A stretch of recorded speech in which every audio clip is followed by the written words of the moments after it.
અમદાવાદ એરપોર્ટને ઉડાવી દેવાની ધમકી મળતા સુરક્ષા એજન્સીઓમાં દોડધામ મચી છે। જેહાદથી અમદાવાદ આવેલી ઇન્ડિગોની ફ્લાઇટમાંથી એક હસ્તલિખિત ચિઠ્ઠી મળી હતી, જેમાં અમદાવાદ એરપોર્ટને ઉડાવી દેવાની ધમકી મળતા સુરક્ષા એજન્સીઓમાં દોડધામ મચી છે। સુરક્ષા એજન્સી દ્વારા તમામ મુસાફરોને ફ્લાઇટમાંથી બહાર કાઢી લેવાયા છે। ચિઠ્ઠી લખનારની ઓળખ મેળવવા માટે તમામના રાઇટિંગ સેમ્પલ લેવાનો નિર્ણય કરાયો છે। 3 મહિના પહેલા પણ ઇન્ડિગોની ફ્લાઇટની ઉડાવવાની ધમકી મળી હતી। વડોદરા એરપોર્ટ સહિત વિવિધ 40 એરપોર્ટ પર ફ્લાઇટમાં બોમ્બ મુકાયો હોવાની ધમકી આપી હતી। જે તે સમયે વડોદરા પોલીસ સહિતની એજન્સીઓએ તપાસ કરતા કંઈ મળ્યું ન હતું। કચ્છ કોંગ્રેસના અગ્રણી મરહૂમ મંત્રા અબ્દુલ્લા હાજી ઇબ્રાહીમને આજથી 40 વર્ષ પૂર્વે જિલ્લા પોલીસ વડાની કચેરીમાં મુલાકાત વેળાએ તત્કાલીન પોલીસ વડા કુલદીપ શર્માએ અપમાનિત કરી અપશબ્દ બોલ્યો અને સાથી અધિકારીને બોલાવી માર માર્યો હોવાની ફરિયાદ દાખલ થઈ હતી। આ કેસની સુનાવણી આખરે ગઈકાલે અંતિમ તબક્કે પહોંચી હતી। આ કેસનો આજે ભુજ સેશન્સ કોર્ટમાં ચુકાદો આવ્યો છે, જેમાં કુલદીપ શર્મા અને સાથી કર્મચારી ગિરીશ વસાવડા દોષી જાહેર થયા છે। બંને ગુનેગારોને કોર્ટે 3 માસની કેદ અને દંડ ફટકાર્યો છે। સહ આરોપી પીએસઆઈ બિશ્નોઈ અને બીએન ચૌહાણ મૃત્યુ પામ્યા છે, જ્યારે ત્રીજા પોલીસકર્મી ગિરીશ વસાવડા દોષમુક્ત જાહેર થયા છે। સરકારી કચેરીમાં તત્કાલીન ઉચ્ચ અધિકારી અને પોલીસ કર્મીઓ દ્વારા માર મારવા અને અપમાનિત કરવાના કેસમાં લાંબી લડત બાદ આખરે ભુજની સેશન્સ કોર્ટમાં ચુકાદો આવતા આ કેસના ફરિયાદી મરહૂમ ઇબલા શેઠના પુત્ર ઇકબાલ મધરાએ કોર્ટ પરિસરમાં ન્યાય કોર્ટના આદેશને આવકારી ખુશી જાહેર કરી હતી। તેલંગાણાની રાજધાની હૈદરાબાદથી એક ખોફનાક ઘટના બની છે। વેલજન ગ્રુપ ઓફ ઇન્ડસ્ટ્રીઝના 86 વર્ષીય સ્થાપક વેલામતી ચંદ્રશેખર જનાર્દન રાવની તેમના જ ઘરમાં હત્યા કરાઈ હતી। અબજોપતિ વેલામતીની હત્યાનો આરોપ બીજા કોઈ નહીં પણ તેમની પોતાનો 29 વર્ષીય પૌત્ર કિલારુ કીર્તિ તેજા પર છે।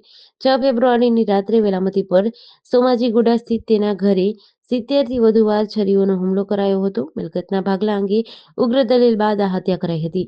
તેજાએ કથિત રીતે તેના દાદાનો વિરોધ કર્યો હતો અને તેમના પર મિલકતના યોગ્ય રીતે ભાગલા ન પાડવાનો આરોપ લગાવ્યો હતો।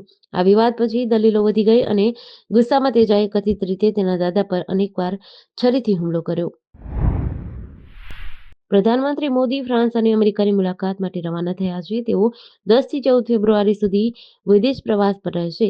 આ દરમિયાન તેઓ આજથી 12 ફેબ્રુઆરી સુધી ફ્રાન્સ અને 12 થી 14 ફેબ્રુઆરી સુધી અમેરિકાની મુલાકાત લેશે। જતા પહેલા પીએમ મોદીએ કહ્યું, તેઓ અમેરિકાના રાષ્ટ્રપતિ ડોનાલ્ડ ટ્રમ્પને મળવા માટે ઉત્સાહિત છે। મારા પહેલા કાર્યકાળ દરમિયાન તેમની સાથે કામ કરવાની યાદો ખૂબ જ મધુર છે।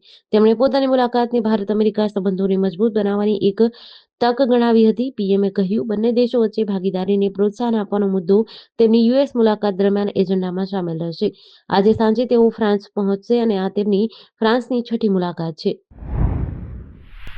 રાજ્યભરમાં આરટીઓના મોટર વ્હીકલ્સ ડિપાર્ટમેન્ટના ટેકનિકલ ઓફિસર એસોસિએશન દ્વારા પડતર પ્રશ્નોનો ઉકેલ નહીં આવતા આંદોલન શરૂ કરાયું છે। આજે સોમવારે નો લોગિન ડે અભિયાન સાથે હડતાલ ઉતરી ગયા છે। કર્મચારીઓ કચેરીમાં લોગિન નહીં કરી વિરોધ નોંધાવી રહ્યા છે, જેથી તમામ કામગીરીઓ ખોરવાઈ રહી છે। અરજદારો આરટીઓ કચેરી પહોંચી રહ્યા હોવાથી લાંબી લાઈનો લાગી છે। જોકે અહીંયા પહોંચ્યા બાદ લોકોને હડતાલ અંગેની જાણ કરવામાં આવતા રોષ ફેલાયો હતો। અમદાવાદ, સુરત, વડોદરા અને રાજકોટ સહિત આરટીઓ કચેરી પર એપોઇન્ટમેન્ટ લઈને કામગીરી માટે આવેલા અરજદારોની કામગીરી ન થતા રોષ ઠાલવતા નજરે પડ્યા હતા। રાજકોટમાં ધારાસભ્ય દર્શિતા શાહના વિસ્તારમાં દારૂડિયાઓનો ત્રાસ વધ્યો છે। રંગ ઉપવન સોસાયટીમાં દારૂડિયાઓ ગમે ત્યાં સૂઈ જાય છે અને ઘરમાં ઘૂસી રૂપિયાની માંગ પણ કરતા હોવાનું સ્થાનિકો જણાવી રહ્યા છે। અમે તાત્કાલિક આ મામલે યોગ્ય કાર્યવાહીની માંગ કરી છે। આ વિસ્તારમાં રહેતા જિજ્ઞાબેન ખેતાણીએ કહ્યું કે આ વિસ્તારમાં ઘણા સમયથી એક જ મુશ્કેલી છે કે દારૂડિયાઓ દારૂ પીને સોસાયટીના મેઇન ગેટ કે રોડની સહિતના સ્થળે ગમે ત્યાં સૂઈ જાય છે। તેઓ અર્ધનગ્ન હાલતમાં હોવાથી ઉઠાડતા પણ શરમ આવે છે। આ સ્થિતિમાં જો તેમને ઊભા કરવાનો પ્રયાસ કરીએ તો તેઓ જેમ ફાવે તેમ ગાળો બોલે છે। ગઈકાલે ચાણસ્મા તાલુકાના વડાવલી ગામમાં થયેલા એક દુઃખદ અકસ્માતે સમગ્ર વિસ્તારને હચમચાવી નાખ્યો છે। તળાવમાં ડૂબી જવાથી લઘુમતી સમુદાયના 5 લોકોના મોત થયા છે। આ અકસ્માતમાં એક જ પરિવારના 2 બાળકો અને તેમની માતાનું મોત થયું છે। એક સાથે 5 જણના ડૂબવાથી ઘટનાથી આખા ગામમાં શોકનો માહોલ છે। ત્યારે વહેલી સવારે એક સાથે પાંચેયનો જનાજો નીકળતા આખું ગામ રોકકળથી ગુંજી ઉઠ્યું હતું। વડાવલીના તલાટી પરમારે આ ઘટના અંગે વિકાસ અધિકારીને જાણ કરી હતી।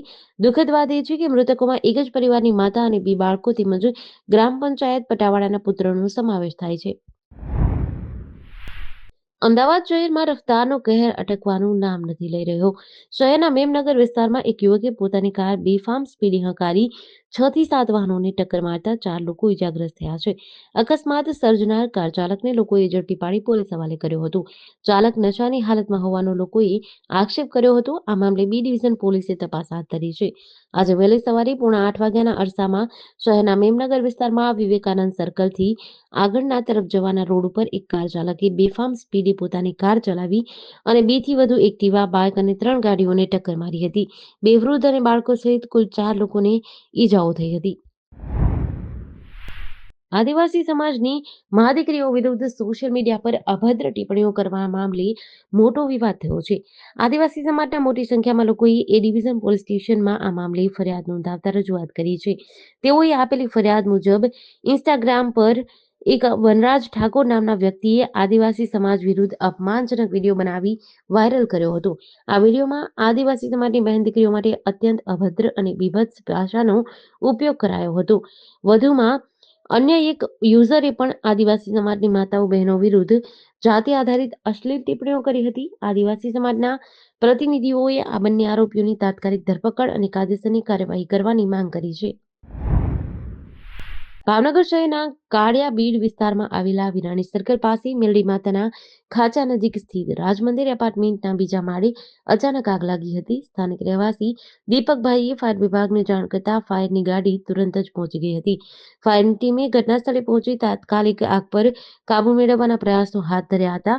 આગની ઘટનામાં મકાનમાં રહેલી તમામ ઘરવખરી બળીને ખાખ થઈ ગઈ હતી. આ ઘટનામાં કોઈ જાનહાનિ થઈ ન હતી. આગ લાગવાના કારણની તપાસ હજુ ચાલુ છે. ચોક્કસ નુકસાનનો આંકડો પણ જાણી શકાયો નથી. ઘટનાની જાણ થતાં જ આસપાસના રહેવાસીઓ પણ દોડી આવ્યા હતા.